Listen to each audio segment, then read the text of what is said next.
colega, depois nós vamos ouvir o ministro e vamos tentar agilizar aqui. Só tem 4. Deputado Glauber. Ministro, bom dia, boa tarde já. Eu vou direto a partir do pouco tempo que a gente tem. Primeiro eu queria começar abordando uma questão até para saber a posição do Ministério, que eu já vi um indicativo na fala inicial do ministro, mas eu acho que é importante a gente ressaltar. É coincidência que o deputado Rogério Marinho esteja lá à direita do senhor e que eu esteja aqui à esquerda, e eu espero também que seja coincidência o fato dele estar mais próximo da mesa e que eu esteja mais distante.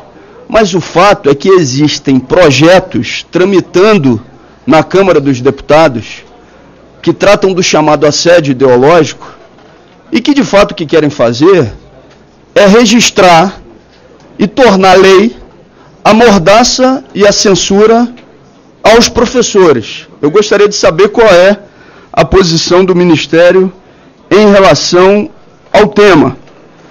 Segundo ministro, o senhor teve a oportunidade de, na sua explanação, falar sobre o sucesso EBSER.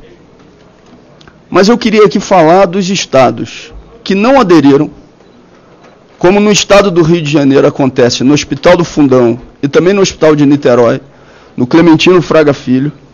E a gente tem dados que sabe também que o senhor já os possui, que dão a demonstração dos repasses realizados para esses hospitais que estão levando a uma situação de crise.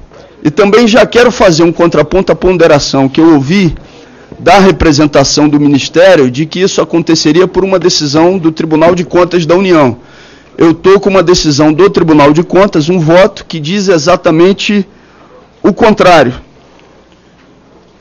Terceiro e penúltimo ponto, ministro, eu queria fazer respeitosamente uma crítica. O apoio que o governo deu e o Ministério da Educação à aprovação da PEC, que flexibiliza a gratuidade do ensino público brasileiro, foi um erro. E aí um questionamento de natureza prática. A partir do momento em que a regra na pós-graduação, na extensão, em parte do mestrado seja o pagamento, como é que fica a situação daquele estudante que se dirige, por exemplo, para um centro urbano, para uma capital, a sua família tem muita dificuldade em fazer o pagamento do aluguel para que aquele estudante lá esteja, quando ele terminar então a graduação, porque a regra então vai passar a ser o pagamento. Quais são os instrumentos que a gente vai ter por parte do próprio Ministério para garantir que essa não seja a regra e o direito desse estudante possa ser viabilizado? Deixando claro que não existia base para essa aprovação e para esse apoio por parte do Ministério e do Governo Federal, já que a representação dos representantes das universidades federais não tinha posição concreta sobre o tema e a Associação Nacional dos Pós-Graduandos tinha uma posição contrária, que foi verbalizada nessa mesma comissão. A gente sabe do argumento que é utilizado de que isso já é feito e que porque é feito você tem que dar segurança jurídica.